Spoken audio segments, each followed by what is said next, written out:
So hello everyone, I hope that you all are doing good. तो मेरे को VMMC college allot हो चुका है। ये मेरा ड्रीम कॉलेज था जिसमें मैं जाना चाहता था, VMMC Safdarjung. So today I will going to tell you that why I preferred VMMC over MAMC. सबसे पहली चीज़ अगर मैं आपको बताऊँ कि एमएएमसी पहले एस्टैब्लिश हुआ था और वीएमएमसी उसके बाद एस्टैब्लिश हुआ है, तो इसी वजह से वीएमएमसी का कैंपस काफ़ी नया है। तो एमएएमसी की जो पूरी फीस है पूरे एमबीबीएस के लिए वो 14,000 के अराउंड होती है, वो जो पूरे 5 साल के लिए होती है। पर लेकिन अगर आप वीएमएमसी को देखोगे तो वीएमएमसी की पर ईयर की फीस ही 50,000 है। तो अगर आप पूरे 5 साल देखो तो 2.5 लैक्स हो ही जाते हैं। तो फीस के मामले में देखा जाए तो एमएएमसी काफ़ी अच्छा है।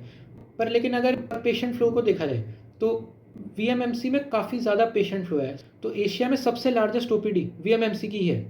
पेशेंट फ्लो वीएमएमसी में काफ़ी ज़्यादा है। जो भी चीज़ें आप सीखोगे अपने एमबीबीएस के दौरान तो वह पेशेंट फ्लो की वजह से ही सीखोगे। जितना ज़्यादा पेशेंट फ्लो होगा उतने ज़्यादा आप डिजीजेज और उनके सिम्टम्स और उनके क्योर उन सबसे ज़्यादा आप रिलेट करोगे। कई बार तो एम्स दिल्ली में जो चीज़ें नहीं होती है वो वीएमएमसी को रेफर कर दे। जैसे अगर मैं बर्निंग सेंटर की बात करूँ तो एम्स में नहीं है, वीएमएमसी में है। और हॉस्टल फैसिलिटीज़ की अगर बात करें तो वीएमएमसी में अगर देखा जाए तो एक रूम में 2 या 3 लोग रहते हैं। पर लेकिन एमएमसी में ये चीज़ 5, 6, 7 तक भी चली जाती है, तो कोई प्राइवेसी नहीं मिलती है। फिर जो सबसे इंपॉर्टेंट चीज़ आती है वीएमएमसी लेने के लिए वो है पीजी कोटा। क्योंकि जब आप एमबीबीएस के बाद पीजी के लिए प्रिपेयर करोगे तो अगर आपकी रैंक ज़्यादा भी आ जाती है, मार्क्स कम होने की वजह से रैंक ज़्यादा आ गई है, तो तब भी आपको अपनी ड्रीम ब्रांच मिल सकती है।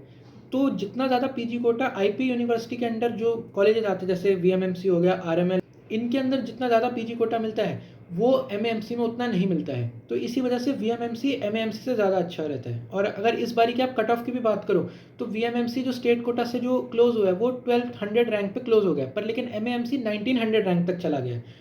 तो आप देख ही सकते हो कि लोगों ने एमएएमसी को छोड़ के आरएमएल तक ले लिया है, जबकि मैंने तो वीएमएमसी लिया पर लेकिन लोग आरएमएल भी ले रहे हैं एमएएमसी को छोड़ के। फिर अगर मैं रैगिंग की बात करूँ तो एमएएमसी में काफ़ी ज़्यादा होती है एज़ कम्पेयर टू वीएमएमसी।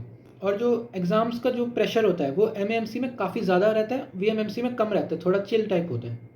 इन्हीं सब रीज़न्स की वजह से वीएमएमसी मैं कहूँगा कि ज़्यादा अच्छा है। पर लेकिन अगर फ़ीस की बात देखी जाए और ब्रांड की बात देखी जाए तो वो एमएएमसी काफ़ी अच्छा रहता है उस चीज़ में। तो आप अपने आप चूज़ करें कि आपको क्या लेना सही है क्या नहीं।